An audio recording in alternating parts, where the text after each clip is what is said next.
Good evening, beloved. It is Thursday evening, close to 5:30 or so. And the Oracle has something to say.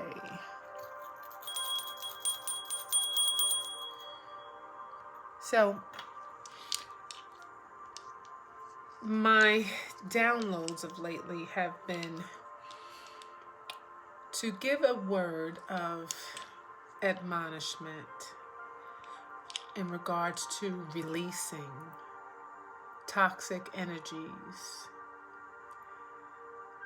This is a season, a time in the universal shifting in which we are being called to step into a new state of consciousness, a higher state of consciousness. So when I say higher, I mean an elevated, closer to the truth than we are presently. And so in order for our consciousness to rise, we have to recall that we have to cut the cords of the weights that are prohibiting us from rising, if that makes sense. And so, what are those cords that are preventing us from rising in conscious awareness? So that as we raise our consciousness, we come closer to truth and light that will potentially propel us into our divine destiny, so that we can truly behold the things that serve us well and be in that state of mind, that state of condition, that state of being that we prefer, right?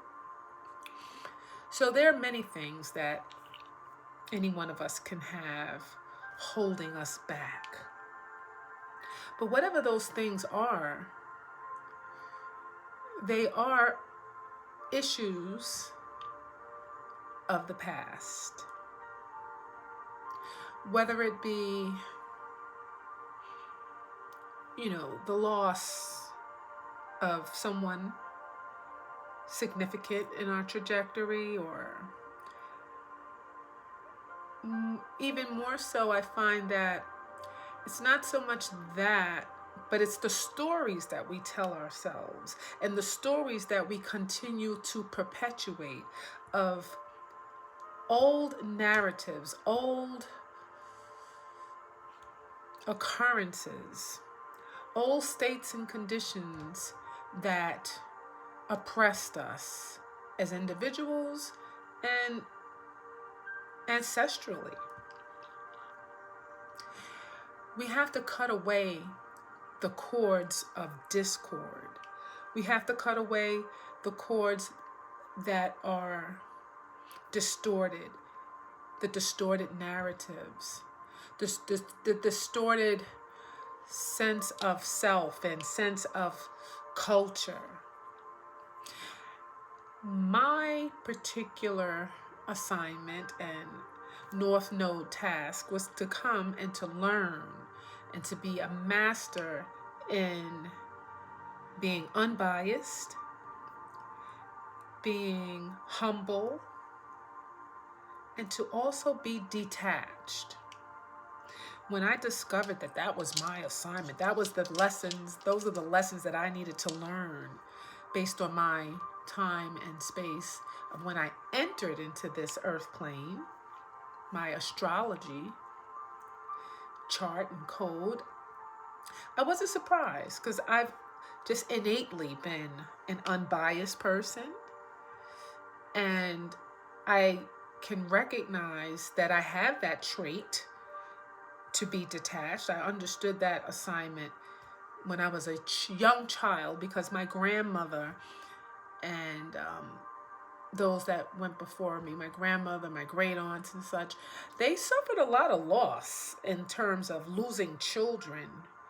My grandmother had 5 children precede her in death. And so I observed her response or shall I say, the lack thereof. Not that she didn't have some, not that those losses of 5 sons did not impact her, but if she did not exercise a level of detachment, for many people that could destroy you consciously and emotionally. But that wasn't the case. So I observed just the fact that, understanding that on our life's journey, we don't have control over the external things and other people's lives and ways of being. And so I understood that I cannot attach myself to expectations and narratives that were contingent upon someone else's trajectory and what happened in their life, whether they were going to be with me always or they would have to be shifted and I'd have to be in tune with my own path enough that change did not affect my trajectory. So I learned to detach from a lot of things since I was a very young child. And it stayed with me because I'm ready to shape shift at any given moment. You have to be. So what are we talking about in terms of detaching from narratives, old stories, whether they are true or perceived, right? We can't keep telling the same story of abuse and violation and think that that's going to bring us some resolve. Actually, what it is we're perpetuating that narrative. We are continuing to tell those stories, feel those emotions, be enraged because of some injustice to what we would call our people. No matter what color, creed, race, or culture you come from, we all have these stories that we can continue to perpetuate, or we can decide that the past is the past and pay more attention to what it is that we truly want. If you don't want conditions to be in which you are finding yourself confronting issues of racism and oppression and barriers to your ascension, barriers to your success and your desires here on this earth plane, you can't keep voicing, well, they won't let us do this and they'll never let us get ahead, and they did this to our ancestors and they did this. I'll never let them forget it. We have to remember, recall, regurgitate the traumas and the atrocities that are very real and did happen in a time and space, but they're not happening now unless you continue to give that thing life, if that makes sense. I've never been one who focused on, I never liked history, period, point blank. I didn't see the point. I mean, that's not altogether valid. It's important to know our history. But it's not important for the purpose of continuing to perpetuate that story and those narratives and hold people to a thing that happened in the past, or even hold ourselves to playing that role or being in that position of always fighting and striving, trying to right wrongs of the past. That's not how it's done. It's done by shifting your awareness to that which will serve you and all people, actually, in a better way and form, if that makes sense. The more we keep going back to, well, this culture experienced this, and the Asians experienced this, and the Russians experienced this, or the Irish Americans or the Irish immigrants, they were oppressed. Like, there's not a culture, there's not a human being that has not experienced some level of oppression or trauma. But we can't regurgitate those things just for the sake of remembering, never letting it go. You gotta let it go. It doesn't mean that you co-sign it, that you're okay with it, but you have to create a new story. You have to tell a new narrative, the one that is preferred. In this season of life and experience here on this earth plane, you got to be really mindful about your thought patterns and your levels and your discussions. Because the veil, as we say, is so thin that it's just like that. In an instant, you will manifest that which you attach yourself to mentally, your consciousness, and your emotional space. So when you're enraged about a thing and you continuously talk about, that's a high emotion, right? And so all around you, you will see the manifestation that will support that low vibrational narrative that you continue to find yourself residing in. When you stop paying attention to the things that are harmful and hurtful and depressive, and you pay more attention to what is good and what is light and what is love and what is hopeful, you'll start to see those things manifest. And so that's not just on an individual basis, but more importantly, it's a collective, the collective conversation, the collective communication, collective consciousness impacts everything that we see going on in this world. Sometimes you got to choose not to see. This is a season where we are all forced to see, because Spirit is going to reveal all things, all truths. It's going to come to light. You see it in the news, these files, those files, human trafficking it's astonishing. I, not too long ago, took my head out of the sand, because this is the universe. This is God moving us to a place where all truth must be revealed. And it's up to the collective how we respond to the things that are being revealed, the good, the bad, the ugly, and the indifferent.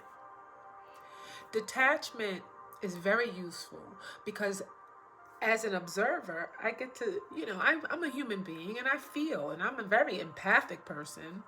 But just because I'm empathic does not mean that I have a lack of responsibility to control my emotions and how I let things affect me mentally and emotionally, right? I believe it was the Buddha who said, do not let the things and situations that are external to oneself, in so many words, affect you and your baseline and how you feel and what your trajectory is for the day, right?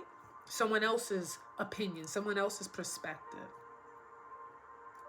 You can't let those things move you off your square. And the square of consciousness must be guarded and cultivated. I too go down the rabbit hole every now and then of complaint about one thing or another, but I have come to a place as I am ascending in my mastery of self. I say, wait a minute, you can't keep on talking about what you don't want, what you don't like, because you're just going to continue to have that show up on your trajectory. Even, for instance, like my employment. Like, I'm grateful for it. But there are times when I'm just like, oh, well, these people expect this. What, I don't want to do that. And the more I go down that rabbit hole, the worse I feel and the more indignant I feel. But then I have to pull back and say, who's in control? I am. My perception is everything. So I choose, and you too must choose what you are going to how you're going to perceive a thing. A coin always has two sides. There's up and there's down. There's heads and there's tails. There's good and there is bad. You choose this day which one you choose to focus on. You know, the Bible says, choose this day whom you will serve. And that's the same thing that we have to apply. Choose this day where your consciousness will reside. What are the things that you're going to think on? What are the things that you are going to spew out of your mouth that are eventually, they're seeds, that are eventually going to reap a harvest? So I'm here to give us a sense of awareness about our conscious thoughts and spoken words, and the attachment of your emotion to those thoughts and words. Be aware that that which you speak, that is sourced in your heart from whatever perspective it's sourced. If it's coming from a heart that is uncertain, when you speak it, it's going to be uncertainly manifested. If you're coming out of a place of rage and anger and bitterness, that thing that you are speaking is going to be manifested. A seed bears fruit of its kind, baby. I'm talking with fire today. And if you speak words of power, understanding that all words have power, and you speak those words of power out of the space in your heart that is of love and light and well-being for yourself and others, you're going to see the blossoms of such in your reality. However, we have to also be mindful that we are a collective. You might want to be divided. You might want to just say, oh, I'm this and I'm that color, they're this color, and they're from that religion. But baby, we are from one source. And we are like the rays of sun, light from the sun. They're one and the same. You can't get rays without the sun. Those rays are connected to the sun. We are connected to the source, each and every one of us. And so, if you're hating your neighbor, you're really hating yourself. Divine law does not lie. The seeds that you plant will reap a harvest. Be prepared to sow, to reap rather, that which you have sown. So be mindful, beloved, of your sowing. Think about it for generations to come.